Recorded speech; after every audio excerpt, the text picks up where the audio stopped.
Hola a todos, bienvenidos de nuevo al canal, soy Gostilian. Hoy os traigo el primer tutorial de 2025, os traigo un tutorial de Pax Hispánica. Deciros que este tutorial lo he hecho con la edición deluxe del juego, así que si tenéis la edición normal los componentes son un poco distintos, pero las reglas son exactamente las mismas, ningún problema. Deciros también, que os lo explico durante el tutorial también, porque he sido un poquito reiterativo, pero que este tutorial es de esos que si vais a jugar una partida, está muy bien que lo veáis, os va a ser de mucha utilidad, pero una de las personas del grupo, aparte de verse este vídeo, se tiene que leer el manual del juego, ¿vale? Es muy importante para tener localizadas las cosas, para aclarar conceptos. Puede ser antes o después de ver el vídeo, yo creo que es mejor que sea después de ver el vídeo, pero es importante que tengáis por la mano el manual y que alguien haya hecho una lectura completa. Así que nada, no me enrollo más y vamos a ver cómo se juega a Pax Hispánica. Empezamos este tutorial como hacemos habitualmente, viendo los componentes generales del juego. En este caso empezamos por el mapa, como veis, es un mapa del Caribe. Tenemos varias cosas en el tablero principal. Tenemos por un lado la línea de tiempo. Esto va a ser importante después para explicar las fases del turno y cómo está dividido por años y tal. No entrará en profundidad. Solo que sepáis que tenemos un loro para marcar en qué año estamos. Y tenemos una paloma de la paz que va a marcar la fecha de final. Que inicialmente podemos escoger la paz de Praga o la de Westfalia. Y eso va a marcar el inicio y el final de la partida. Tenemos las cartas de guarida que las tenemos sobre el tablero. Tenemos la zona de Europa y de piratería donde vamos a tener los barcos. Después veremos que hay una fase en la que esos barcos salen de esas casillas y hacen cosas. Y tenemos el mapa que tiene como unas regiones de tierra. Algunas regiones no van a haber colonias, como después veréis. Y dentro de cada una de esas regiones pues vamos a tener más cosas a tener en cuenta. Si vemos, por ejemplo, Venezuela, veremos que tenemos un espacio para revoluciones. Después veremos qué es lo que significa. Tenemos el recurso que genera, en este caso 3 perladas. Tenemos zonas de tribus. En este momento pues tenemos 2 indígenas aquí colocados, disponibles. Y tenemos 2 espacios de colonia, uno de colonia legal, que colonia legal significa que es del Imperio Español, y después un espacio de colonia ilegal que es para el resto de jugadores. Después lo veremos. Esto es un disco de colonia, en este caso el disco español, y en la colonia pues hay un trabajador que es un esclavo, porque es un indígena colocado en colonia, con lo cual es un esclavo. Después tenemos, si os fijáis, tenemos aquí una isla marcada con un circulito y una línea que va a Curazao. Esto es una isla de tesoro. Después veremos cómo funciona el tema de las islas de tesoro. En las zonas de mar además tenemos unas flechitas que simulan las corrientes, que esto de cara a la fase de navegación nos va a limitar, básicamente porque no vamos a poder ir en contra de una línea de navegación. Además, cada zona de mar pues tiene un nombre, Curazao, Isla de Baches y tal, que van a estar vinculadas a las cartas de guarida. También en el tablero tenemos el orden de juego, nos ponen en color el orden de juego inicial y esto va a ir variando en función de una cuestión que después os explicaré más en profundidad, pero aquí vamos a tener el orden de juego con las fichas de cada uno de los jugadores. Y aquí os presento el tablero de filosofías, una de las partes fundamentales del juego y que van a hacerlo diferente al resto de packs. Como sabéis, normalmente en el PAX tenemos un mercado de cartas común.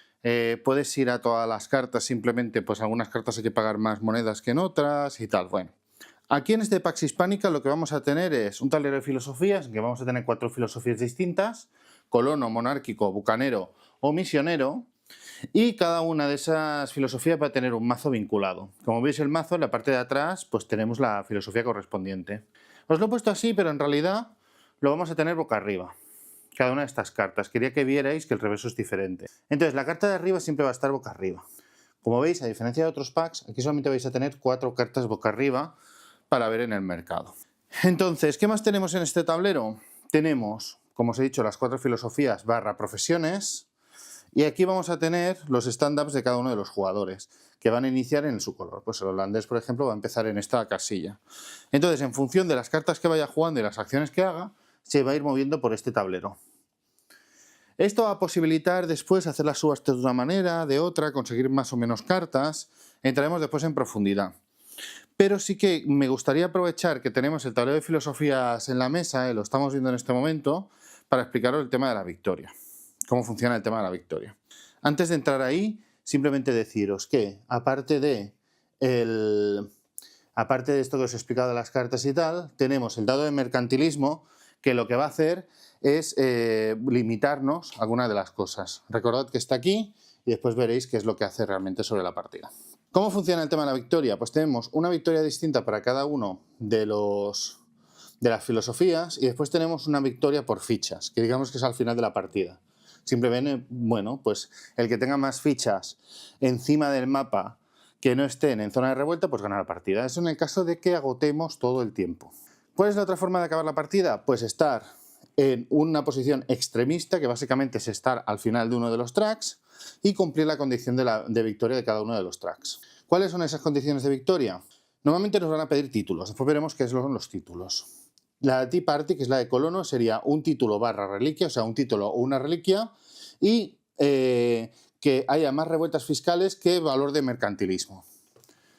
El abolicionista va a tener que tener un título o una reliquia y que no haya ni un solo esclavo en el mapa. En el monárquico va a ganar si las arcas de guerra del rey Sol, del rey de España, están todas llenas de tesoros hasta el final. Y el patrón, que es digamos el pirata, tiene que tener 3 títulos o reliquias, serán 2 títulos o reliquias con 4 jugadores. Simplemente con eso ya ganaría la partida.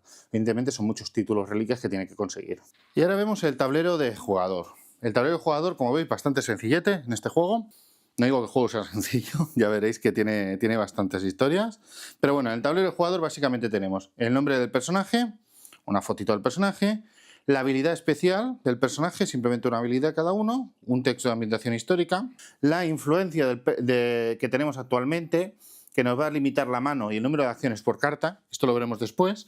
Conforme vayamos colocando los discos, como veis, vamos a ir consiguiendo más o menos acciones. Y tenemos las Biblias, que nos limitan la expansión. Básicamente el número de cartas robadas en un robo de oficio. Recordad que el mercantilismo nos va a limitar la expansión y la influencia. Entonces, lo que sea más bajo es lo que nos va a marcar. O sea, nuestra expansión e influencia o el valor de mercantilismo. Como veis, bueno, si vamos colocando las Biblias, pues esto va subiendo. Tenemos también las arcas, que es donde vamos a poner el dinero, todo, las reliquias, todo lo que toque. Tenemos los navíos, que podemos tener 3, como veis hay 3 huecos, y nobleza, que vamos a poder tener también 3 cartas de nobleza. Bueno, y ahora os voy a explicar la secuencia de juego y realmente os voy a hacer primero una explicación muy por encima de lo que vamos a hacer en cada sitio para que entendáis un poco la mecánica, porque además este juego tiene un sistema un poquito, una forma de separar las fases un poco original, ¿vale? Entonces, como veis, esto es, por ejemplo, un rango de 4 años, digamos que cada 4 años se van a hacer las cosas. Ahora espero que lo sepa explicar bien para que lo entendáis. Entonces, tenemos, por ejemplo, el año 1622 es año de bienes en que se hacen una serie de cosas. Es como sería una ronda en otro juego, una fase en otro juego. En el año 1623 se hace la subasta. Pues tenemos la fase de subasta, pero que se le llamaría en este juego el año de la subasta. Pasaríamos el loro aquí. Después tenemos 1624, que sería juego. Sería la fase de juego, que en este juego llamaríamos el año de juego. Y finalmente, en 1625, haríamos el año de navegación. Y volveríamos a empezar en el siguiente ciclo, pues año de bienes, año de subasta, y así iríamos avanzando hasta que alguien ganara la partida o llegáramos a la ficha de la paloma. Que en el momento que el loro y la paloma coinciden, pues se acaba la partida. Como os digo, es un sistema que está bien porque realmente tú vas siguiendo el loro y vas ejecutando el año que toca, la fase que toca. Fijaros además que tenemos arriba eventos y estos eventos están marcados en uno de los años concretos. ¿Por qué? Porque son eventos que van a afectar a una de las fases en específico, es decir, a un año específico. Por ejemplo, el efecto de devaluación pues solamente afecta a la fase / año de juego. Entonces ya lo tenemos bien marcadito en el tablero. Si tenéis cualquier duda, evidentemente en el manual está la explicación de cada uno de estos eventos. Y además si tenéis la edición deluxe, no sé si viene la normal, viene para hacer aleatorio el tema de los eventos. Pero bueno, os recomiendo que como mínimo las primeras partidas las hagáis como está impreso en el tablero, porque está pensado para que además sea histórico lo que está pasando. Dicho esto, resumo un poquito lo que es cada año. ¿Qué va a pasar en el año de bienes? Básicamente que se van a colocar nuevos bienes en el tablero en forma de cofres, esto lo veremos ahora en detalle, en forma de cofres de madera en el mapa. Y bueno, van a morir los esclavos, se van a contratar trabajadores o capturar esclavos para las colonias, van a haber como una especie de fase de mantenimiento, si queréis, en el que se van a generar cosas en el mapa, van a desaparecer cosas y va a hacerse ese mantenimiento, ¿no? Después lo veremos en profundidad. En el año de subasta, ¿qué va a pasar? Pues precisamente eso, la subasta. Cada uno de los jugadores va a elegir una de las cartas del tablero de filosofías, o va a elegir una escondida, esto lo explicaré ahora, y se va a subastar. Entonces los jugadores van a ir pujando y van a conseguir esas cartas en función del resultado de la puja. En el año de juego, ¿qué va a pasar? Pues que los jugadores, con las cartas que tienen en la mano, van a ir haciendo en el orden de turno acciones con esas cartas. Va a ser la parte, no sé si atreverme a decir que es la parte más gorda de todas las fases, porque realmente todas las fases están bastante cargaditas de cosas. Y finalmente tenemos la fase de navegación, que cuando vamos a sacar los barcos y vamos a hacer cosas con ellos. Puede ser simplemente que se desplacen de Europa a la casilla de piratería y ya está, y no hagamos nada más. O que nos movamos por el Caribe para conseguir tesoros, hacer batallas, atacar colonias. Vamos a poder hacer muchísimas cosas. Y estos son el ciclo de 4 años que representan las fases de juego. Otra cosa importante de los años, que casi se me olvida, es que hay periodos de guerra y paz. Esto nos lo marca el tablero. Aquí tenemos la parte blanca, que es la Pax Hispánica, que representa que estamos en paz. Y en la parte negra, que es la guerra, en este caso está la guerra de los 30 años y al principio de todo la guerra anglo-española, que van a alterar básicamente el orden de juego. Y empiezo con el año de bienes. Voy a intentar ir explicando cada uno de los años. No va a ser una explicación súper en profundidad de todo el juego, pero sí que quiero que os sirva para entender mejor el manual cuando hagáis esa primera lectura. Como mínimo, este vídeo va a servir para entender el juego antes de jugar una partida con alguien que ya sepa, o para que aprendáis el juego para poderlo jugar con otras personas, ¿vale? Pero es de ese tipo de juegos que alguien se tiene que haber leído el manual. Sigo con la explicación, después de este punto y aparte. Año de bienes, primera fase. Y esto se hace solamente una vez, no por cada jugador. Primero lo que tenemos que hacer es actualizar el orden de juego. ¿Cómo lo actualizamos? Pues tendremos los retratos colocados de X manera en el tablero de filosofías, y entonces vamos a mirar si estamos en guerra, que esto nos lo pone directamente en el tablero como recordatorio. Si estamos en guerra, vamos a ordenar el orden de turno, o sea, vamos a tener también estos retratos en el tablero para indicar el orden de turno. Los ordenamos de más recto a menos recto, usando el orden de turno anterior para desempatar. O sea, si estamos empatados, entre esos jugadores se respeta el orden de turno anterior. ¿Qué significa que sea el más recto o menos recto? Si os fijáis, aquí pone más recto, al otro lado es menos recto, digamos que habla de la religiosidad, y monárquico es el más leal y el menos leal el colono. Entonces, si estamos diciendo que vamos en guerra de más recto a menos recto, significa que el jugador morado irá primero, después el jugador rojo y después el naranja, porque miramos de aquí para allá. En caso de empate, desempatamos con el orden actual. Cuando estemos en paz, ordenaremos los retratos de más leal a menos leal, o sea, de aquí para allá. En este caso el orden sería primero el rojo, y como el naranja y el morado están empatados, pues se miraría cuál es el orden actual y se dejaría tal cual entre ellos dos. A continuación haríamos la recarga de catedrales. Después explicaré cómo se construyen las catedrales con las acciones. Entonces, las catedrales básicamente van a estar en una Biblia. Habremos montado una Biblia primero y después habremos convertido en catedral. Esto en el juego normal. Si no tenéis la edición deluxe, vais a tener el troquel de Biblia y después otro troquel alrededor blanco que va a representar la catedral. En la edición deluxe viene así. Entonces lo que vamos a hacer simplemente es rellenar las catedrales vacías. Aquí, como no hay ningún ciudadano, pues vamos a colocar un ciudadano rojo en la catedral. Si no nos quedaran ciudadanos del color de la catedral, el jugador dueño de la catedral elige el ciudadano del color que él quiera, que puede ser tanto de otro jugador como de un color de un jugador que no esté en juego. A continuación vendría la adquisición de empleados, y para eso voy a quitar este de aquí y vamos a hacer como que esta colonia no tiene ningún empleado. Entonces, ¿qué haríamos? Aquí tendríamos dos opciones en este caso. Tendríamos que mirar la región donde estamos, en este caso Venezuela, y tendríamos que elegir entre tomar este de aquí, que sería secuestrar a un indígena para convertirlo en un esclavo, o contratar un ciudadano, aunque sea otro jugador. El jugador que es dueño del ciudadano, que es de su color, no puede elegir en este caso. O sea, si la colonia decide que lo contrata y punto. Entonces, ¿cómo va? En el caso de secuestro, Simplemente hacemos así y ya está. Es obligatorio, o sea, si tenemos la opción de secuestrar, es obligatorio hacerlo, si no hay ninguna otra manera de conseguirlo. Después la otra forma es contratar a un ciudadano, aunque sea de otro color. Entonces lo colocamos aquí y aquí lo que tendremos que hacer es que el propietario de la colonia, en este caso el jugador morado, va a pagar $1 al propietario del ciudadano contratado, en este caso el jugador rojo. Tened en cuenta que os pinto otra situación. En el caso que hayan dos colonias de jugadores distintos, se haría en orden de jugador, o sea, en orden de turno. Porque fijaros, si el jugador español antes puede contratar pues el inglés no tiene más remedio que secuestrar al esclavo.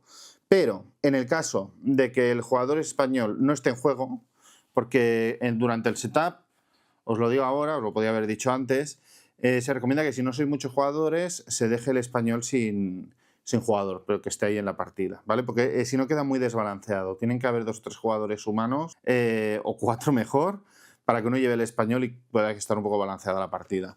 Entonces, en este caso, si el español no está en juego, lo que vamos a hacer es que el español va a ser el último en recoger, con lo cual el inglés tranquilamente va a poder contratar a su propio ciudadano, con lo cual no se tiene que pagar, y el español va a tomar este lo va a secuestrar. ¿Qué pasa si la colonia española no la lleva ningún jugador y no hay nada? Entonces el español automáticamente hace una acción de tráfico de esclavos, que después veremos lo que es, y directamente aparece un esclavo en la colonia española. Las colonias españolas no van a desaparecer por falta de mano de obra en ningún caso. A continuación viene abandono de colonia. Imaginaos en esta situación, si tenemos una colonia vacía, o sea, que no tiene ningún trabajador cuando llegamos a esta fase, vamos a tomar el disco y lo vamos a quitar. La colonia queda abandonada. Y si hubiera una fortificación o un tesoro o lo que fuera, lo retiraríamos todo. A continuación colocaríamos los bienes. Como habéis visto antes, en el año de bienes nos salen unos iconos, estos de aquí, que nos dicen dónde van a salir tesoros. En este caso, como si nos salen las perlas, pues vamos a colocar ahí los tesoros. Colocamos los tesoros de esta forma. Si hubiera otra colonia en funcionamiento, colocaríamos un tesoro en cada una de esas colonias. O sea, no es un tesoro por región, sino un tesoro por colonia. Representa que cada una de esas colonias ha hecho con su trabajador la acción de conseguir esas mercancías. A continuación, las colonias donde hemos colocado los cofres pierden los esclavos. Digamos que por las condiciones de trabajo a las que se sometía esa gente, pues los esclavos mueren, enferman y se pierden. En el caso de que se haya ganado un cofre y en lugar de un esclavo sea un ciudadano, lo que va a pasar es que el propietario del ciudadano, en este caso el rojo está con el rojo, pero imaginaos aquí que es una situación un poquito más compleja, porque tenemos un ciudadano rojo en una colonia española. Entonces, en este caso sería el jugador rojo que ganaría $1 por haber generado ese tesoro aquí. Entonces, resumen, año de bienes, actualizar orden de juego, recargar catedrales, adquirir empleados, ya sea por secuestro o por contratar, abandonos de colonias en el caso de que no tengan trabajadores, colocación de los bienes en la región que corresponda, se pierden los esclavos donde se hayan colocado un tesoro y los ciudadanos que hayan recibido un cofre en su colonia van a cobrar $1 del banco. Y volvemos al tablero de filosofías porque ahora vamos al año de subasta. Año/fase de subasta. Aquí cada jugador va a tener un turno, en orden de turno, y va a poder elegir una de 3 opciones. Voy a explicarlas secuencialmente. La primera opción es empezar una subasta, la segunda opción es hacer un robo de oficio y la tercera opción es hacer una depravación. Empecemos por empezar subasta. Empezar subasta básicamente es elegir una de las cartas que están descubiertas, la ponemos en el centro de la mesa e iniciamos la subasta. ¿Cómo funciona la subasta? Antes de pasar ahí, deciros que podemos hacer también tesoro enterrado, que significa que en lugar de la carta de arriba, cojo la de abajo y la pongo en subasta. Boca abajo, sin darle la vuelta. Nadie sabe qué es lo que es. En cualquier caso, se haya hecho una cosa o la otra, se hace una subasta. La subasta es a ciegas. ¿Qué significa esto? Que vamos a meter las monedas en la mano, en el puño todos, y a la vez vamos a revelar. Entonces, el jugador que haya puesto la mayor cantidad de monedas se va a quedar con la carta. En caso de que haya empate a monedas, que dos jugadores hayan puesto 3 monedas, 5, 8, las que sean, en caso de que uno de los empatados sea el jugador que inició la subasta, gana ese la puja. Se lleva la carta paga el dinero a banca. En el caso de que los que están empatados sean otros jugadores, que no sea el que ha iniciado la subasta, el que ha iniciado la subasta elige quién gana de los dos, o de los tres, o de los cuatro. Entonces, hemos dicho, si gana el jugador que gana la subasta, le paga a la banca lo que haya puesto. Pero en caso de que gane cualquier otro jugador que no sea el que inició la puja, en lugar de pagarle a la banca, le va a pagar al jugador que inició la puja.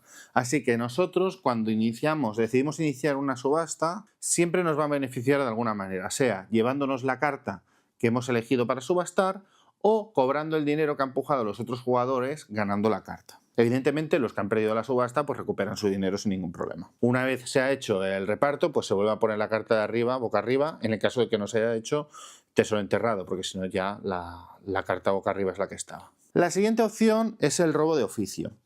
¿Qué es el robo de oficio? El robo de oficio lo voy a hacer, por ejemplo, con el jugador naranja. Imaginaos que el jugador naranja está en una de las tres casillas que, como veis, son grises, son un poco más, están marcadas diferente. Tenemos un espacio así transparente que es el bisoño, que es como que no tenemos profesión, y si estamos en uno de los tres pasos, estamos ya con una profesión. Entonces, en ese caso podemos hacer un robo de oficio, en lugar de empezar la subasta.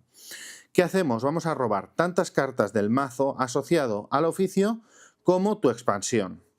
La expansión, recordad que viene determinada por el valor que tengáis en el tablero, es decir, en función del número de Biblias que tengáis colocadas, y va a estar limitada por el mercantilismo actual. O sea, si nos tocara 4 por nuestra expansión, pero el mercantilismo estuvieran 2, pues podríamos robar 2. ¿Cómo lo haríamos? Pues en el caso del jugador naranja, si tuviera 3 de expansión y el mercantilismo estuvieran 4, por ejemplo, pues podría robar 3 cartas. Sería 1, 2 y 3. Y la siguiente carta pues la pondríamos boca arriba y el jugador holandés se llevaría estas 3 cartas. Evidentemente, una vez en su mano, pues ya podría mirarlas para tenerlas en cuenta de cara a la siguiente fase del juego. Esto es el robo de oficio. Como veis, es súper importante tener un oficio. Intentar no estar en las casillas de bisoño para tener la opción de hacer el robo de oficio. Y después tenemos la depravación, que esto lo podemos elegir porque siempre vamos a poder hacer una subasta aunque no tengamos nada de dinero. Y podemos elegir una depravación. Entonces, cuando hagamos una depravación, lo que va a pasar es que vamos a sufrir una crisis de la mediana edad, solo en el caso de que tengamos un oficio, y vamos a recibir $1 y 3 cartas de guarida, que son las cartas estas que teníamos en el centro del tablero, que después veremos, pero que básicamente nos van a marcar una posición de agua y nos van a dar algunas acciones. ¿Qué es una crisis de la mediana edad? Básicamente nos vamos a volver al centro del tablero, vamos a perder nuestra profesión, y aquí ya nos vamos a ubicar como más nos convenga en función de lo que queramos hacer. Básicamente es eso. Después entraremos en más profundidad. Y a continuación pasamos al año de juego. Aquí es cuando los jugadores, también en orden de turno, van a ir jugando cartas y van a ir jugando las acciones de las cartas. Es la parte, digamos, entre comillas, principal del juego. Entonces, ¿cómo va a ir? Vamos a revelar una carta de nuestra mano en el centro de la mesa, vamos a ejecutar el impulso, ahora veremos lo que es, y vamos a jugar tantas acciones de la carta como influencia tengamos, limitado siempre por el mercantilismo. Lo que sea menor, si el menor es mercantilismo, si es un mercantilismo de 2 y tenemos influencia 3, pues vamos a poder hacer 2 acciones de estas de aquí. ¿Vale? Cada icono solamente se puede ejecutar una vez, ahora después veremos todas las acciones, qué es lo que hacen. Y básicamente esto es lo que vamos a hacer. ¿Cuántas cartas vamos a jugar? Las que queramos, las que tengamos en la mano podemos ir jugándolas. Evidentemente tenemos que acabar una carta completamente para jugar la siguiente. Y cuando acabemos de jugar cartas, pues habremos acabado nuestro turno. Dicho esto, vamos a ver las fases de lo que he comentado, ¿no? Primero revelamos la carta y después hacemos el impulso. ¿Qué es el impulso? Pues si el jugador naranja juega esta carta, fijaros que nos viene aquí arriba un icono de realeza que nos está apuntando hacia abajo, ¿no? Nos recuerda que es hacia abajo. Entonces, vamos a coger nuestra ficha y la vamos a mover en la dirección que indica la carta. Esto no es opcional, esto lo tenemos que hacer 100%, todas las veces. Entonces, si os fijáis, en estos espacios de aquí puede pasar que nos salgamos. Si nos salimos, pueden pasar 2 cosas. O la crisis de la mediana edad, o el motín. Estos son conceptos, no sé si explicarlo ahora o explicarlo después, creo que lo voy a explicar ahora y después si lo tengo que repetir lo repito, ¿vale? La crisis de la mediana edad básicamente lo que va a hacer es que nos va a devolver aquí en medio, como bisoño, pero vamos a poder pagar $1 para evitarlo. Y el motín lo que va a hacer es que vamos a perder barcos que tengamos, los navíos, después veremos cómo funcionan los navíos, pero básicamente vamos a perder los navíos hasta tener todos de la misma legalidad. Después veréis el concepto de legalidad. No es tan complicado, aunque son muchos conceptos de golpe, ¿vale? Pero básicamente el motín lo que nos va a hacer perder barcos, y los barcos que nos queden van a tener que ser todos de la misma legalidad. Con lo cual son dos cosas bastante malas. Tenemos que intentar evitar que conforme juguemos las cartas caer en estas casillas de aquí. Evidentemente, si tenemos configurada la flota de cierta manera, pues el motín no nos va a afectar. Si tenemos dinero, pues la crisis de la mediana la vamos a poder solventar con dinero, etcétera, etcétera. Después de eso, como os decía, pues vamos a jugar las acciones de la carta. Hay mogollón de acciones. Lo que tenemos, con lo que nos viene con el juego, es la piedra de Rosetta, que nos vienen todas las acciones con lo que hace cada una de ellas. Después haremos un repasito por las acciones, no sé si todas, o por lo menos las más importantes, y es parte del core del juego. Y a continuación vamos a hacer las acciones de ancla. Hay algunas acciones que tienen un ancla que significan que esa carta la vamos a colocar en nuestro tablero de jugador. En este caso es un navío contrabandista y lo vamos a colocar aquí en navío. También tenemos las de nobleza, que son básicamente del mazo de realeza, y cuando hagamos la acción de ancla, que es al final de todo, pues la vamos a colocar aquí. Fijaros que el ancla de nobleza puede ser Biblia o puede ser un rosco de estos de colonia, ¿no? Entonces, cuando coloquemos estas cartas, vamos a coger de aquí una Biblia, la vamos a colocar aquí, o vamos a coger un disco y lo vamos a colocar aquí. Nos va a constar como si estuviera colocado en el mapa, pero las vamos a tener aquí. Aquí las cartas de realeza sí que lo voy a explicar más tarde, qué es lo que hacen, pero básicamente quiero que entendáis que esta es la forma de conseguir barcos. Cuando hagamos esto, vamos a poner un barco en nuestra flota. Los barcos son estas figuritas de aquí. Deciros que siempre aquí no tiene pérdida porque la flota siempre va a tener que ir junta, con lo cual vamos a colocar el barco nuevo donde tengamos el resto, o si no lo vamos a colocar en piratería. Cada vez que coloquemos un barco en piratería vamos a robar una carta de guarida. Pero bueno, anotación. Ya os digo que tampoco quiero entrar en profundidad a explicarlo todo. Y después la de realeza, sí que es importante que tengáis en cuenta que para anclar cartas de realeza tenemos que cumplir con la condición. Aquí, si os fijáis, tenemos dos cosas, que es la condición que dice asiento, que es el título, dice más leal. ¿Qué significa eso? Que tenemos que ser el jugador más leal de la partida. Entonces, en el tablero de filosofías vamos a tener que estar lo más abajo posible, para estar lo más cerca posible de monárquico. Respecto al resto de jugadores, nos pueden pedir menos leal, más recto o menos recto. Y esto lo vamos a tener que cumplir en el momento que juguemos la carta para anclarla. Y después, cuando tengamos títulos, arriba tenemos una regla que rompemos. En este caso, el asiento que hace tu buque insignia puede declarar cualquier legalidad para todo el año de navegación. Pues son como poderes que vamos a ir desbloqueando. Y esto es lo que hacen las cartas de nobleza. Nos dan un poder y nos dan un título, ¿eh? O sea, estos son los títulos que hablaba antes, son estos. En este caso, si tuviéramos estos dos, sería caballero y un asiento. Serían dos títulos que tendría el jugador rojo. Y los navíos pues son los barcos, que van a ser importantes porque aquí nos va a marcar la calidad del barco, que es la letra, contra más cerca de la A más potente, y contrabandista nos marca la legalidad, que después veremos lo que es esto. Y a continuación tendríamos la fase de navegación. Aquí va a pasar lo mismo de antes, en orden de turno cada jugador. Entonces, primero, si tenemos la flota, como os he dicho antes, la flota siempre va unida. No vamos a tener barcos esturreados, siempre vamos a tener todos los barcos juntos. Si estamos en Europa, simplemente este turno lo que vamos a hacer es mover toda la flota piratería, vamos a robar una carta de guarida, como nos recuerda aquí, y ya está, acabamos nuestro año de navegación. Si estamos en piratería, la cosa cambia, porque aquí vamos a decidir si vamos a zarpar o a explorar. Si exploramos, lo que hacemos es que robamos una carta de guarida y termina el turno. En el caso de que decidamos zarpar, aquí lo que va a pasar es que vamos a colocar los barcos en una casilla del Caribe, en donde queramos, una casilla de mar evidentemente, y vamos a comenzar a navegar y hacer cosas. Vamos a poder cargar fichas. Cada galeón, o sea, cada barco, va a poder cargar una sola ficha. Una figura se carga esclavizando o emigrando. Después veremos estas acciones lo que son, ¿vale? Vamos a poder cargar tesoros mediante saqueador, contrabandista, conquistador, corsario, en función de la legalidad del buque insignia. Vamos a poder hacerlo de una manera distinta, cargar el tesoro, o vamos a poder iniciar batallas terrestres, es decir, atacar a una región terrestre. Esto puede que os resulte un poco extraño, como me resultó a mí la primera vez que jugué al juego, que me leí el manual hace ya mucho tiempo, es que vamos a podernos mover todo lo que queramos. todo lo que queramos. Eso sí, una regla importante es que no podemos ir nunca en contra de las líneas de corrientes. O sea, yo puedo volverme aquí, pero no puedo volver aquí. Si quiero volver aquí, voy a tener que dar una vuelta de tal manera que pueda, por ejemplo, llegar a Trinidad y entonces moverme aquí. Porque tenemos que respetar las líneas de corriente, que no están siempre en todos lados, ¿vale? Pero tenemos que buscar la manera de dar una vuelta para entrar. Si, por ejemplo, venimos aquí, pues creo que viniendo por aquí, dando toda la vuelta a Tortuga, podemos volver aquí. Entonces diréis, ostras, hosti, si yo puedo hacer todo lo que me dé la gana, ¿qué sentido tiene? Pues hago lo que tenga que hacer, calculo los tesoros y todo lo que puedo cargar y ya está, ¿no? ¿Cuál es la gracia? Que el resto de jugadores van a tener cartas de guarida. Entonces, los jugadores que tengan flota en piratería, si tú vas a una guarida que tenga ese jugador, como veis, yo qué sé, Bahía de Barataria.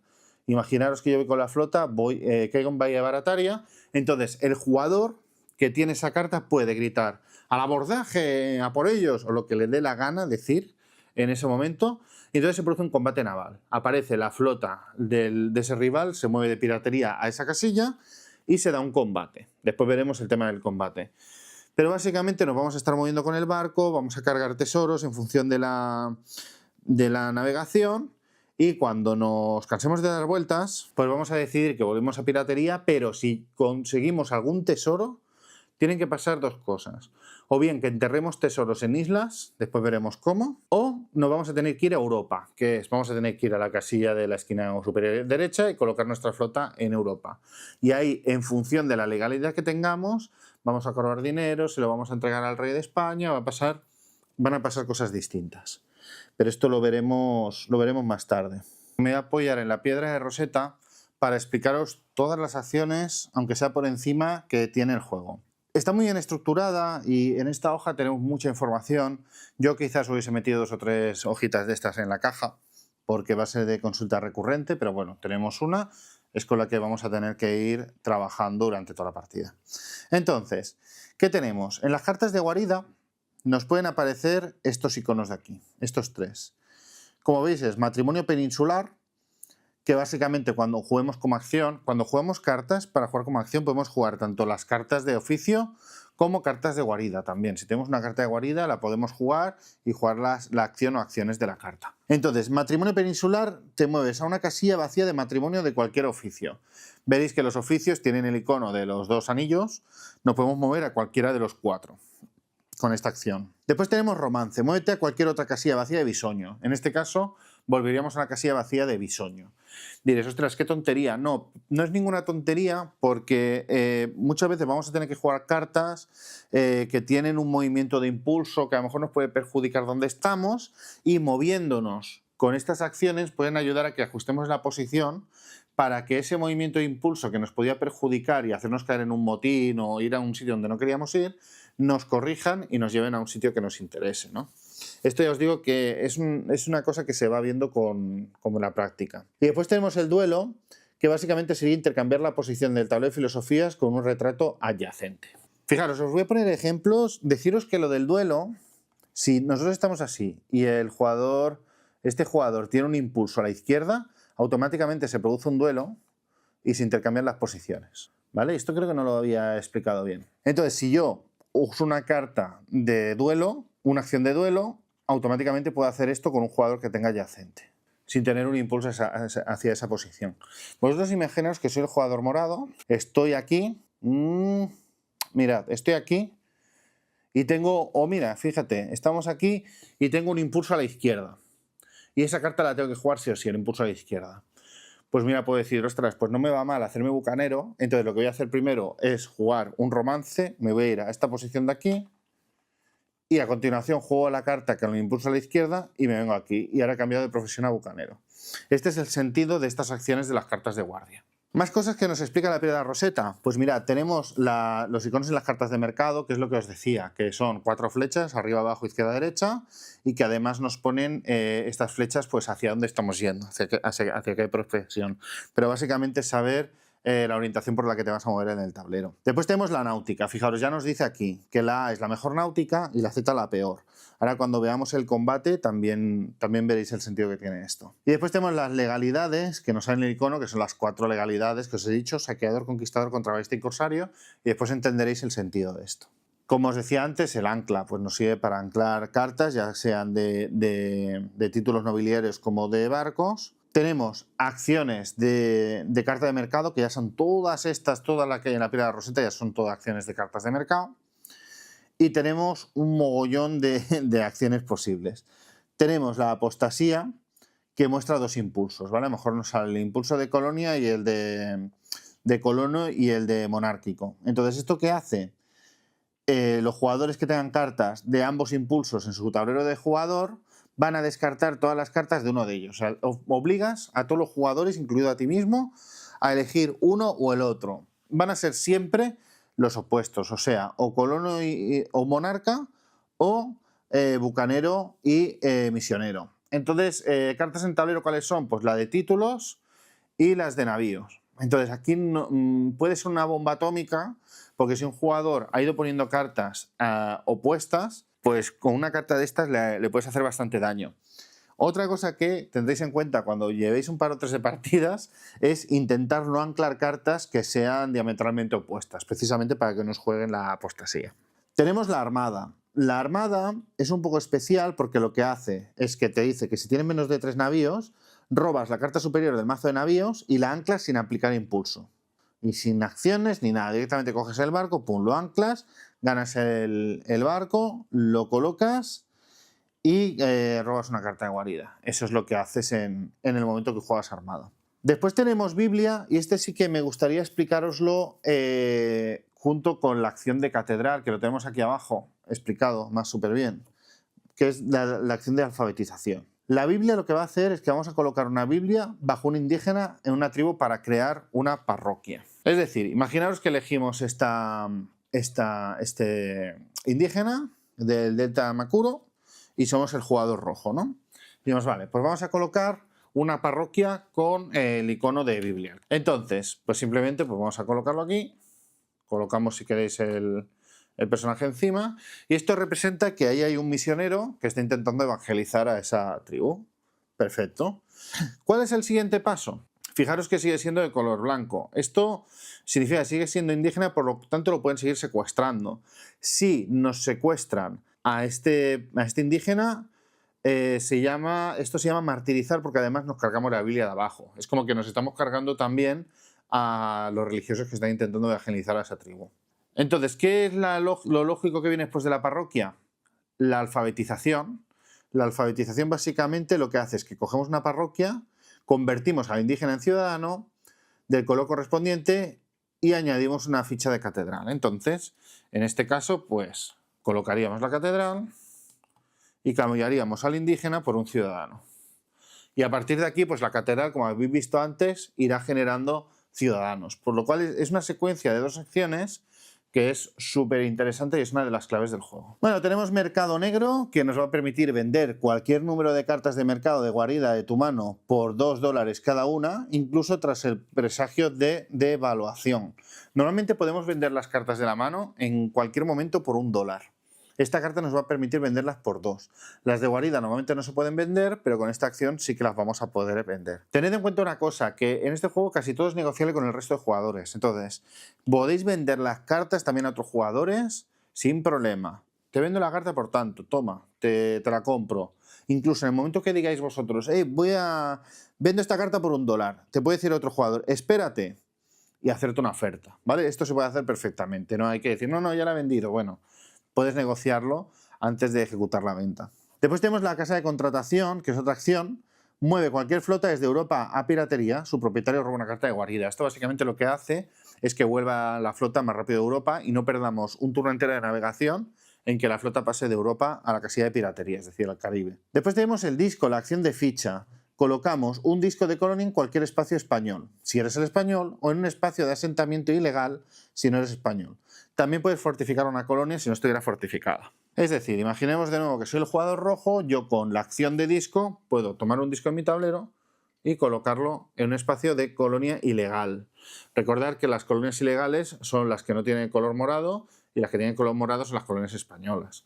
El español solo puede poner en los espacios de colonia española y el resto de jugadores tiene que colocar en asentamientos ilegales. No tiene otra. Entonces colocamos el disco. La otra acción que podemos hacer es fortificar el disco. En lugar de colocar un disco, podemos coger un disco que ya tengamos y colocar una fortificación. Después veremos el efecto que tiene en el juego. Tenemos la acción de paloma. Si ha comenzado la guerra de los 30 años, que esto lo veis en la secuencia de años que nos marca la guerra de los 30 años, que empieza en 1618. Si ha comenzado la guerra de los 30 años, mueve la ficha de paloma al siguiente año de navegación. La partida termina después de que todos los navíos hayan navegado, ¿vale? Entonces, si hemos movido a la paloma de tal manera de que se va a acabar la partida, pues no, tenemos que esperar a que los navíos hayan hecho la navegación. Después tenemos la excomunión. Escogemos un jugador cuya suma de títulos y reliquias sea inferior a la tuya para que sufra una crisis de la mediana edad que no va a poder ser evitada pagando el dólar. Ya expliqué antes lo que era, creo que lo expliqué ya un par de veces, lo que es la crisis de la mediana edad. Después tenemos la guarida, que básicamente es robar una carta de acción del mazo, una carta de guarida del mazo guaridas, o, si el mazo está vacío, de la mano de un jugador. Esto va a pasar siempre, ¿eh? Si en algún momento tenemos que robar una carta del mazo de guarida y no hay, elegimos un jugador y le robamos una al azar, sin saber qué es lo que le estamos robando. Después tenemos la patente de corso. Esto, si tenemos menos de 3 navíos, podemos coger un corsario que tenga anclado otro oponente, el que tú quieras, y anclarlo sin aplicar impulso. Cogemos ese barco, lo colocamos en nuestro tablero y entonces ese jugador se quita un barco del tablero y colocamos nosotros uno. Básicamente le estamos quitando el corsario. Robaríamos, si lo colocamos en piratería, pues robamos una carta de guarida y le pagamos $1 a ese jugador. Evidentemente, pues tiene que quitar al galeón, como acabo de decir. Tenemos crisis de cultura. En una zona de tierra donde tengas una colonia o una misión, puedes cambiar un ciudadano a tu color. Esto es súper interesante. Tenemos la expansión nobiliaria, que ya la expliqué antes, que básicamente vamos a tapar este icono con la Biblia, en este caso, y vamos a colocarlo y ganar ese título, etcétera, etcétera. Tenemos la reliquia. Ojo, que la reliquia lo que vamos a hacer es una acción de ficha. Vamos a añadir una ficha de reliquia a una colonia cualquiera. En la edición normal es un troquel. En esta edición pues tenemos estas pequeñas joyitas que colocamos en una colonia con esta acción. Después tenemos la de navío, que es la de anclar navío, como os comenté antes, lo mismo de siempre. Si estamos en piratería, pues ganamos una carta de guarida, etcétera, etcétera. Tenemos revuelta de esclavos, que básicamente es descartar un indígena de una colonia, un indígena que ya esté en una colonia, para colocar una revuelta de esclavos en una zona de tierra. Si ese espacio de revuelta está ocupado, colócala en una especie de revuelta vacío de tu elección. Esta acción sería básicamente, por ejemplo, en esta colonia española quitaríamos este esclavo y colocaríamos una revuelta en esta casilla. Si sacáramos, si hiciéramos la misma acción con esta casilla ocupada, pues quitaríamos el esclavo y colocaríamos la revuelta de esclavos en cualquier sitio del mapa que no tenga ocupada la casilla de revuelta de la zona de tierra. Tenemos la acción de tráfico de esclavos, que básicamente es colocar un indígena de la banca en una colonia vacía de tu elección. Influencia nobiliaria, que es lo que ya expliqué de la influencia, pero con una pastilla de colonia. Impuestos, robas de otro jugador $1 o una reliquia, lo que él decida, no tú.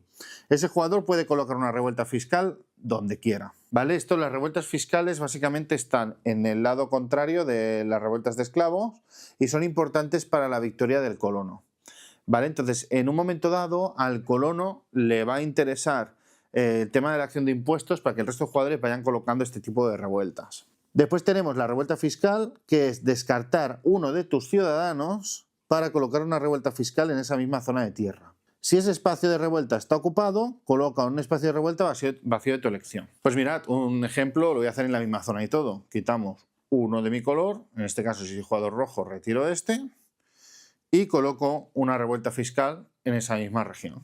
Y finalmente la acción de vudú lo que hace es que colocamos un indígena de la banca en un espacio de tribu vacío de tu elección, que son los espacios cuadrados. En la parte de abajo de la piedra de Rosetta tenemos el cuadrante de legalidad, que esto va a afectar a varias cosas. Os lo voy a explicar ahora, ¿vale? Y después voy a explicar el tema de la navegación, entonces quiero que os suene. Os daré ejemplos, pero aquí os lo voy a explicar todo. Entonces, ¿qué legalidad podemos tener? Podemos tener la legalidad saqueador, contrabandista, conquistador y corsario. Pero para muchas acciones, si es un puerto aliado, da igual la legalidad. ¿Qué es un puerto aliado? Una colonia de tu color que esté en una zona no rebelde. O sea, si hay rebeldes, no es un puerto aliado. O sea, colonia de tu color que no esté en una zona rebelde. Perfecto. Pues tenemos estas 5, digamos, legalidades. Las 4 que hemos dicho en función del buque insignia de la flota, que va a ser el que tengamos puesto encima del resto de barcos. Como os he dicho, nos va a marcar por esto, ¿veis? Saqueador. Pues si este es el buque insignia, pues la legalidad de nuestra flota es saqueadora. Vale. Vamos al tema. Tenemos 3 cosas que podemos hacer cuando vayamos con los barcos. Iniciar una batalla terrestre, podemos cargar un tesoro y finalmente descargar los tesoros. Descargar los tesoros cuando volvemos, digamos, a Europa. Entonces vamos a ir viendo cada una de las legalidades, cómo se hacen cada una de estas 3 cosas. Esto va a afectar, como veis, a la fase de navegación, pero es súper importante que esto lo tengamos por la mano. Aunque bueno, siempre tenemos la piedra de Rosetta para consultarlo. Pero bueno, van a ser las cosas que os vais a aprender bastante rápido en la primera partida. ¿Qué pasa si es un puerto aliado? Pues nos dicen, no puedes atacar ningún espacio con una ficha de tu color, incluso si la zona es rebelde. Con lo cual, ya sabemos que si hay una ficha de nuestro color, ya sea porque hay un ciudadano nuestro, o es una colonia nuestra, o es una parroquia nuestra y tal, no vamos a atacar. Con lo cual, no se pueden iniciar batallas terrestres. Cargar tesoro. Cargar tesoro es mediante exportación legal, salvo el jugador morado que no puede usar un saqueador para hacer exportación legal. ¿Qué significa exportación legal? Significa que simplemente yo voy a ese puerto, estoy en la zona del mar del puerto, cojo el cofre y lo pongo encima de un galeón mío. Ya está, eso es una exportación legal.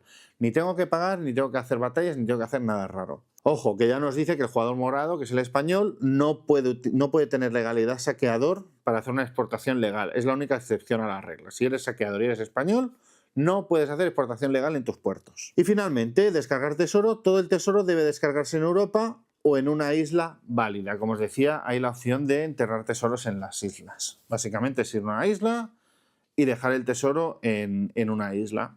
Ese tesoro lo puede después recuperar cualquier jugador simplemente yendo a esa zona de mar y gastando una carta de guarida con el nombre de esa zona. Así que mucho cuidado con enterrar tesoros. Esto puede ser útil porque en función de la legalidad a lo mejor no nos interesa irnos con el tesoro a Europa. Entonces nos puede interesar en un momento dado dejar el tesoro enterrado para no llevárnoslo. Pues lo que no podemos hacer es quitar nuestros galeones simplemente una vez recogido el tesoro. No lo podemos tirar por la borda. O lo enterramos o lo llevamos a Europa. Entonces, dicho esto, vamos a pasar ya a las 4 legalidades y ahora entenderéis un poquito más el sentido de todo. Si somos saqueadores, podemos iniciar una batalla terrestre para esclavizar o para atacar cualquier espacio. Después veremos cómo funcionan las batallas, ¿vale? Pero básicamente podemos atacar cualquier espacio y podemos esclavizar. Siempre con el tema de los puertos aliados, ¿vale? Los puertos aliados aparte. Podemos cargar tesoros por saqueos o por interdicciones, ¿vale? Interdicciones es cuando tiramos una carta de guarida en un turno de un rival para atacarle con nuestra flota. O por saqueo. ¿Saqueo qué quiere decir? Que atacamos una colonia, hacemos una batalla terrestre para robar el tesoro de la colonia. Después veremos las batallas terrestres, como he dicho antes, ¿vale? Pero básicamente, si ese puerto no es aliado, si soy saqueador, voy a atacar el puerto para llevarme el tesoro. Y aquí nos recuerda que una reliquia solo puede cargarse por exportación legal si se hace en un puerto aliado. Esto afecta a todas las legalidades, ¿vale? No podemos ir a buscar una reliquia, recoger la reliquia por ningún otro método. Fijaros que el contrabandista solamente puede iniciar batallas terrestres para esclavizar, o sea, para atacar a un indígena y esclavizarlo. Y para cargar tesoro lo que hace es que paga $1 al dueño de la colonia o por interdicción puede cargar tesoro también. O sea, si quieres un tesoro que está en una colonia que no es un puerto aliado, pagas $1 por el tesoro y lo cargas. Y después también puedes conseguir tesoro pues haciendo una interdicción contra otra flota. El conquistador puede iniciar batalla terrestre para esclavizar o para atacar cualquier espacio que no sea español. Ojo, porque tú puedes ser un conquistador, ser francés, y entonces puedes atacar cualquier espacio que no sea un puerto aliado. Evidentemente no puedes atacar donde haya una ficha francesa, pero como conquistador puedes atacar, por ejemplo, a una colonia holandesa. Lo que no vas a poder hacer es atacar a colonias españolas tampoco. Y después, para cargar tesoro, en un espacio no español tiene que hacer una acción de saqueo, tiene que atacar, y en un espacio español hace una exportación legal. O sea, simplemente coge el cofre, ¡pum!, y se lo carga en el barco. Recordad que en los puertos aliados también lo va a poder hacer. Y también puede conseguir tesoros por interdicción. Y finalmente el corsario puede iniciar batallas terrestres para esclavizar en cualquier momento o para atacar cualquier espacio durante la guerra. Fijaros que tenemos que estar en un periodo de guerra para poder atacar cualquier espacio. Después, para cargar tesoro, si estamos en guerra va a ser por saqueo, si estamos en paz va a ser una exportación legal, o lo va a poder hacer por interdicción. Ya sé que parece mucho, de hecho es bastante, pero conforme vayáis jugando vais a ir pillándole el truco al tema de las legalidades para ver qué legalidad te interesa en cada momento en función de lo que quieras cargar y lo que quieras hacer. Pero es que aquí viene donde la matan, porque la última, como sabéis, era el descargar tesoro.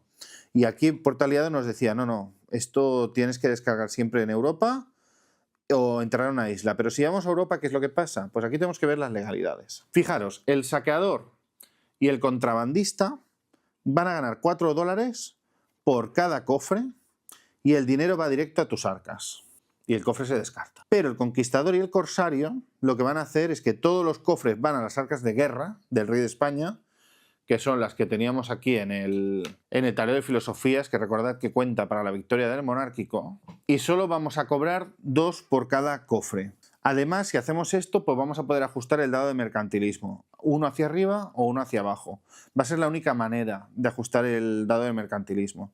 Y después también nos dice que cada reliquia puede ir a tus arcas como 8 dólares o como una reliquia, o a las arcas de guerra como 2 cofres. Aquí ya eliges, o sea, la reliquia siempre vas a poder elegir si se lo das al Rey Sol como 2 cofres, o si cobras el dinero, o si te quedas la reliquia. Recordad que la reliquia equivale a un título de cara a la victoria. Bueno, pues ahora voy a explicaros lo que son los ataques y las batallas terrestres que se dan en la aeronavegación. Como os recuerdo, pues tú te puedes ir moviendo con el barco, cargando cofres. Yo que sé, si tengo un cofre aquí en mi colonia, como es un puerto aliado, pues puedo montar un cofre en uno de los galeones y podría ir haciendo esto, moviéndome y haciendo cosas mientras que no estén llenos los galeones. En el momento que tengo los galeones llenos, pues ya está, ¿no? Me voy para Europa y rezo porque no haya ningún otro jugador que me haga interdicción, que eso entraremos después. Entonces, lo dicho, yo aquí, por ejemplo, no podría atacar de ninguna manera ni con ninguna legalidad a ninguno de los 2 espacios, porque una colonia es mía y la otra es una colonia española, pero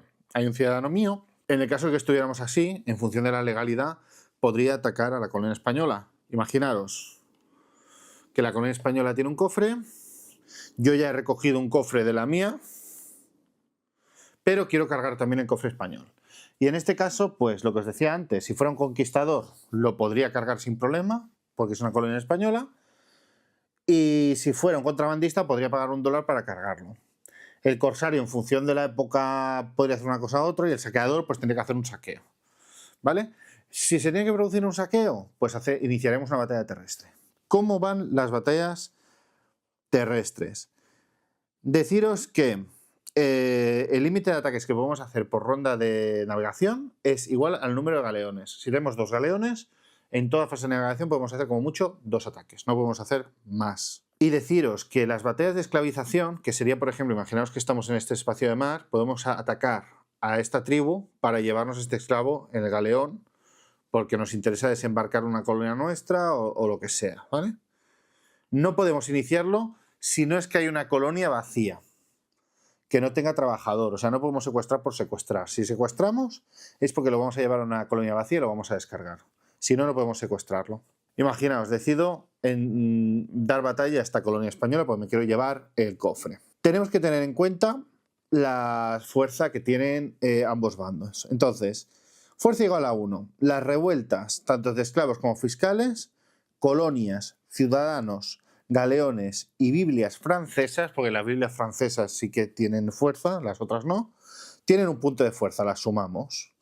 ¿Vale? Pues en este caso, imaginaros, si yo ataco aquí, en esta zona yo tengo 2 puntos de fuerza por los galeones, un punto de fuerza por la colonia que está en el mismo sitio y otro punto de fuerza por el ciudadano. Tengo 4 puntos de fuerza.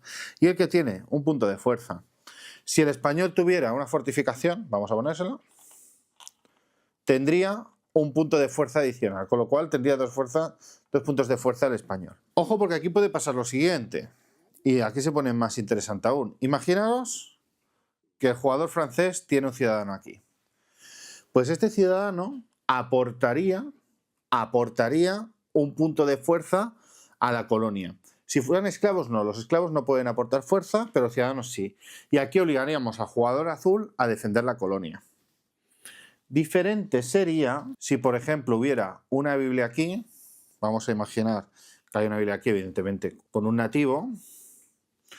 Y se produjera esta situación. Voy a representarla así. Imaginaos que se da esta situación, un poquito más complicada. El jugador rojo ataca aquí. Está claro que el morado se va a defender. El rojo va a atacar. Y estamos pendientes de ver qué pasa con el azul. El azul, el resto de jugadores que están en la región están obligados a posicionarse a favor del atacante o a favor del defensor. Entonces tenemos estas cartas que, aparte del tema de la batalla marítima que después veremos, tenemos por un lado apoyo a la flota o apoyo al objetivo. Entonces todos los jugadores que estén implicados y que tengan que decidir, en este caso el azul, van a revelar al mismo tiempo si apoyan a la flota o apoyan al objetivo. Y entonces van a sumar sus puntos de fuerzas a un bando o al otro. En este caso daría igual, porque al final el francés sí da fuerza por el tema de la Biblia, pero tampoco es que vaya a decantar la batalla. Pero imaginaros que es aún más complicado, porque resulta que aquí esto no es una colonia española, sino que es una colonia del jugador verde. Y además tiene un ciudadano verde aquí. Pues aquí ya cambia la cosa. ¿Por qué? Porque fijaros, el español ataca... Bueno, vamos a poner un azul... Bueno, da un poco igual. El rojo ataca al jugador morado. El jugador morado se defiende con 3. Aquí no tendría sentido porque ya el rojo lo tendría un poco perdido. Pero bueno, imaginaos, el rojo ataca aquí. El morado de entrada tiene 3 de defensa y el rojo tiene 2 de ataque. Y entonces aquí el rojo lo que hace es que ha acordado con el francés que le va a ayudar. Y el verde no sabemos qué va a hacer. Si el francés le ayuda, son 2 y 2, 4. Contra 3 ganaría. Pero si el jugador verde apoya al español, se produciría un empate. Entonces aquí pues se darían circunstancias, pese a que el francés haya dicho, sí, yo al español lo apoyo. Igualmente el francés, el azul y el verde tienen que enseñar las cartas y ninguna regla dice que estén obligados a cumplir los acuerdos, con lo cual el francés le puede decir el azul le puede decir al rojo, sí, te voy a apoyar, pero después al enseñar la carta, ¡pum!, a lo mejor lo traiciona y apoyan todos estos jugadores al español, con lo cual el rojo se pega una hostia tremenda. Es súper chulo porque no hay tirada de dados, pero en función de cómo estén las regiones y los jugadores que hayan y los valores, pues van a hacer que esto vaya a cambiar bastante. Sobre todo tener en cuenta esto, si el refugiado, o sea, si los ciudadanos, si esto estuviera así, la situación sería un poco distinta. Sería un poco distinta. Porque claro, aquí ¿qué pasa? Que el rojo está atacando a esta casilla, tiene 3 de defensa igual, pero está atacando al jugador azul. Con lo cual el jugador azul va a defender aquí sí o sí. No tiene elección el jugador azul. Con lo cual 1, 2, 3, 4. Ya son 4 de defensa. El ciudadano morado también va a apoyar. Con lo cual ya no son 4, ya son 5. Aquí ya no podría... El rojo ni siquiera podría plantarse a atacar, porque aunque tuviera el apoyo del verde no lo llegaría. Fijaros lo importante que es a veces cruzar ciudadanos entre jugadores para crear esos vínculos y proteger las colonias, ¿no? Con esos escudos humanos, ¿no?, entre comillas. Deciros que hay más apoyos automáticos. Evidentemente todas las fichas del objetivo apoyan, sin excepción, como os he dicho ahora. Las revueltas apoyan a la flota, a no ser que sean el objetivo. O sea, tú puedes atacar también a una rebelión y va a pasar lo mismo. Los jugadores van a poder apoyar a la rebelión, a la flota, lo que sea. Entonces, salvo que se ataque directamente a una rebelión, van a apoyar a la flota. O sea, una ficha de rebelión, en este caso aquí en Venezuela, daría apoyo a la flota que está atacando. Los indígenas siempre tienen una fuerza de 0 y no apoyan a ningún bando. Las fichas de jugadores que no estén en juego siempre apoyan al objetivo, ¿vale? Si, por ejemplo, el jugador amarillo no está en juego y el jugador español decidió poner una ficha amarilla aquí, en la catedral que sé, y lo trajo aquí, pues este amarillo siempre va a dar apoyo al objetivo. Y las fichas que no sean revueltas ni sean del objetivo apoyarán al bando que su propietario decida. Si su color no está en juego, apoyan al objetivo, ¿vale? Es lo que os decía. Revelamos las cartas de batalla y calculamos la fuerza, incluyendo los aliados. La mayor gana. En caso de empate, gana el objetivo. Si hay empate, gana el objetivo. O sea, en caso de empate, gana el defensor, para que nos entendamos. ¿Qué pasa si hay una victoria de la flota? Pasan un mogollón de cosas, ¿vale? Vamos a imaginarnos que esto está así, que ha habido un ataque, el español... Vale, digamos que ha habido un ataque y hemos conseguido ganar al español, ¿vale? Apoya al francés y el verde al atacante y hemos ganado. ¿Qué va a pasar primero? Si tiene tesoro y hay algún galeón sin carga, se carga el tesoro sobre el galeón. Si no lo hay, el tesoro se descarta. Como tenemos espacio, lo cargamos. Si no, el tesoro lo tiraríamos a la basura. Cargamos el tesoro. ¿Qué más? Saqueamos el disco de una colonia saqueada sin fortificación y la habilidad de una misión saqueada, pues podríamos atacar misiones también.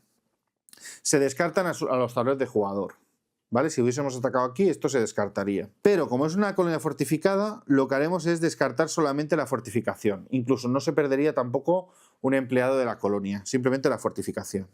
Nos da como una segunda vida a la colonia. Si derrotásemos a una revuelta, la descartaríamos y iría a la banca.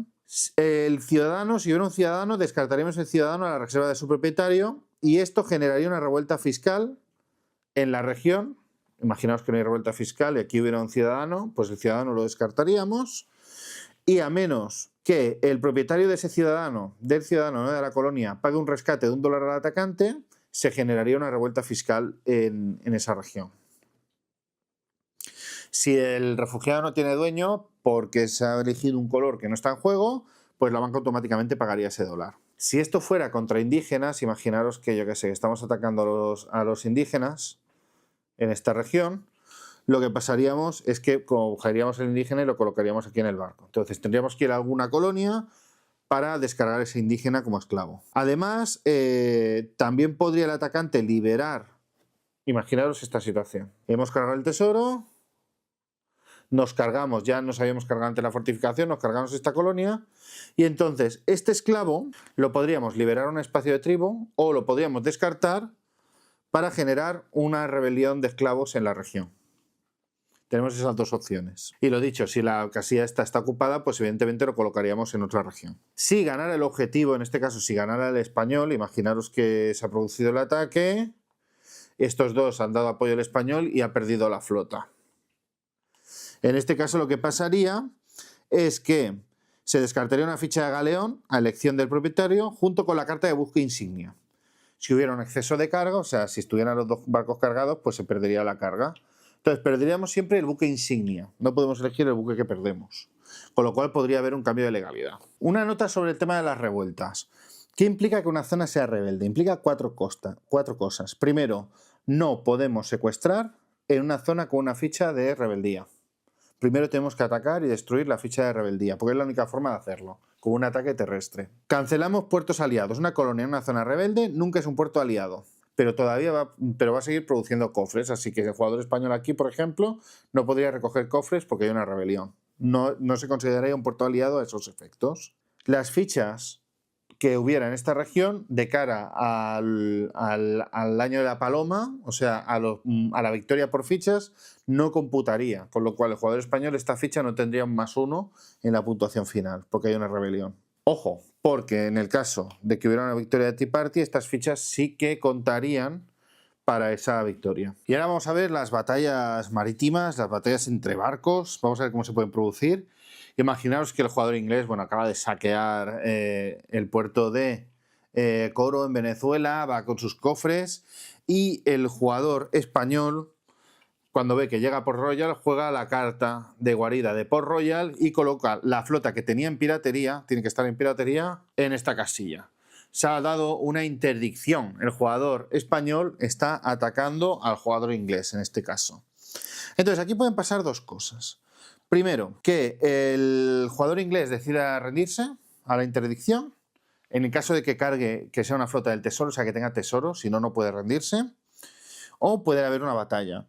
Si se rinde, lo que va a pasar es que el tesoro va a pasar directamente a los piratas que han atacado y los piratas solamente van a poder hundir los barcos que por sí mismos tengan la legalidad de saqueador. O sea, ya no se va a mirar el capitán de la flota, sino todos esos barcos que tengan la legalidad de saqueador se van a poder hundir en este momento, en el momento que se rinden.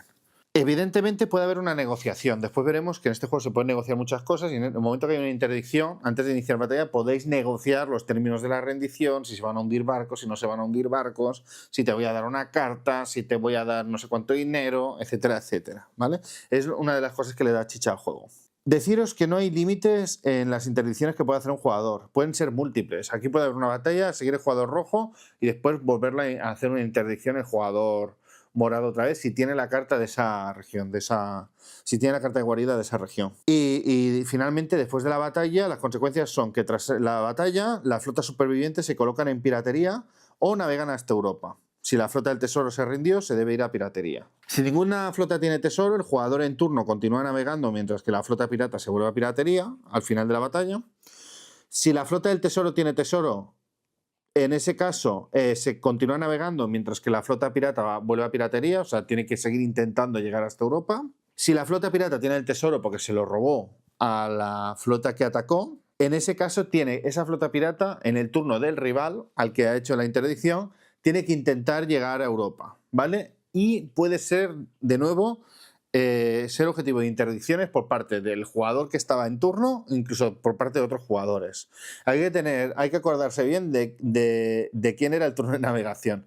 Porque claro, puede hacer esta jugada y después, cuando sea su turno de navegación, si es después, pasar de Europa a piratería, ¿vale? Pero, o sea, en el momento que el tesoro cambia de flota, esa flota pasa a ser activa en el turno del jugador que inició ese turno de navegación. No sé si me explico, ¿eh? Pero vamos, que el pirata no se queda el tesoro y ya está, sino que tiene que intentar navegar hasta Europa. La flota derrotada pues se va a piratería. Evidentemente, cada vez que entréis en piratería se roba una carta de guarida. Vale, ¿cómo funcionan las batallas navales? Esto es, yo creo que es una de las mayores virtudes del juego.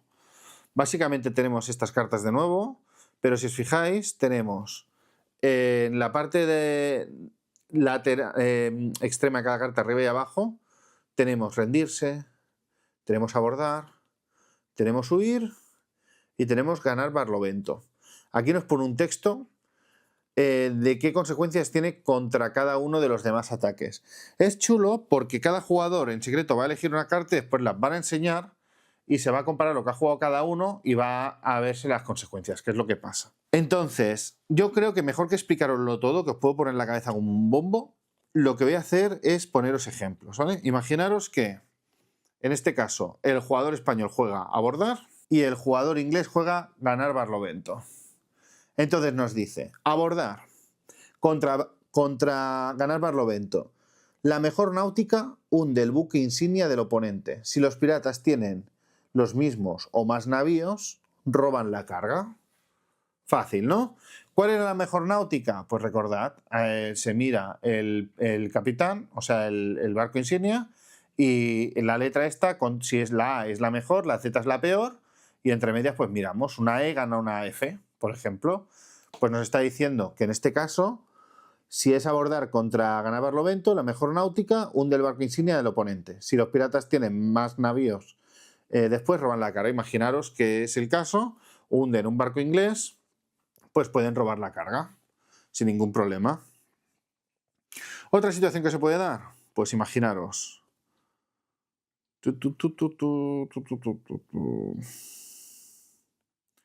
Evidentemente rendirse ya no lo pone aquí, ¿eh? Tras interdicción, o sea, no sería una acción de batalla, serían las otras tres.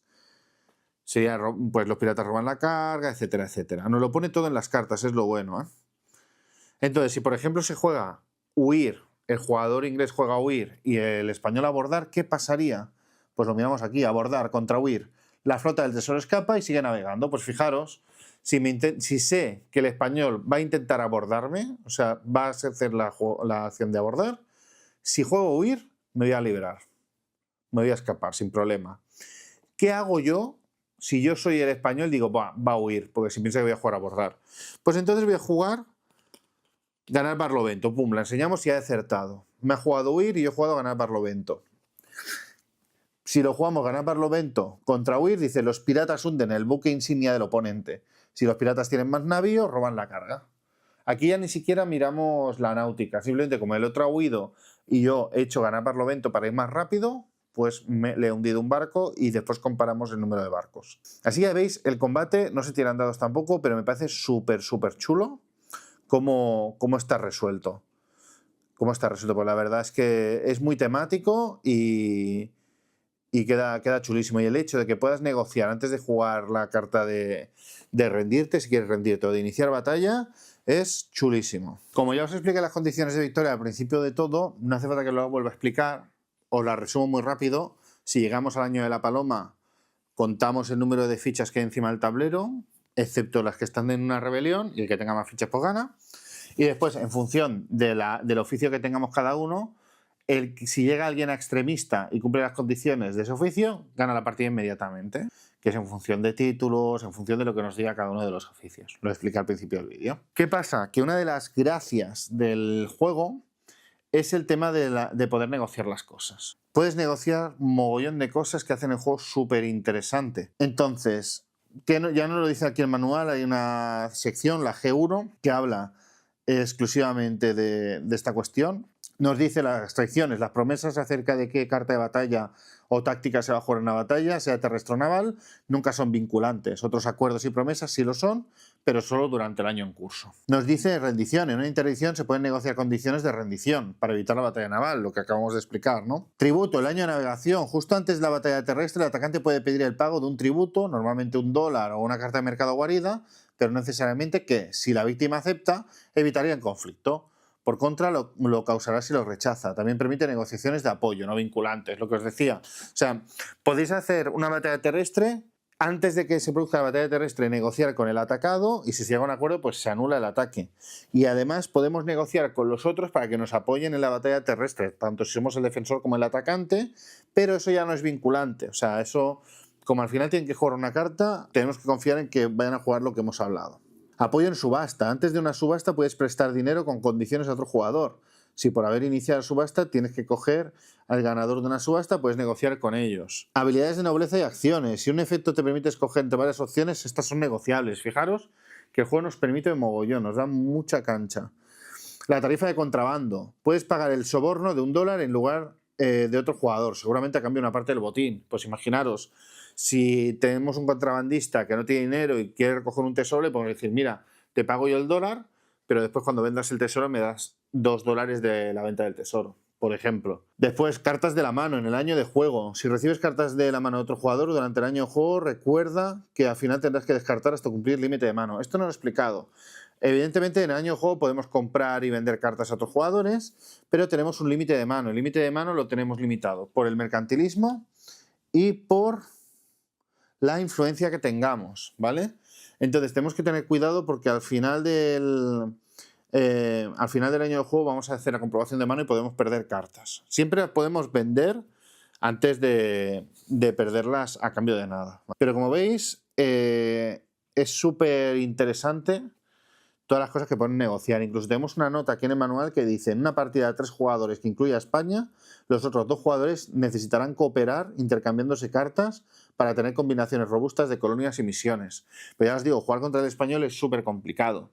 Si jugáis 2 jugadores, el español va a tener lo que llevar nadie. O sea, va a tener que ir solo. No lo puede llevar uno de los jugadores. A partir de 3 jugadores ya se puede comenzar a considerar. Pero ya os digo, esto sería más o menos todo el juego. Pues hasta aquí el vídeo de hoy. Espero que os haya resultado interesante este Pax Hispánica. Espero que este vídeo sea de utilidad para entender cómo se juega este Pax Hispánica, para aproximaros un poco el juego. Espero no haber cometido demasiados errores. Si he cometido algún error lo ponéis en los comentarios. Si tenéis alguna duda me lo ponéis también en los comentarios. Y cualquier cosa que pueda resultar de interés o que queráis compartir conmigo, pues ya sabéis, a los comentarios. Así que nada, espero que os haya gustado y nos vemos en el próximo vídeo. ¡Hasta luego!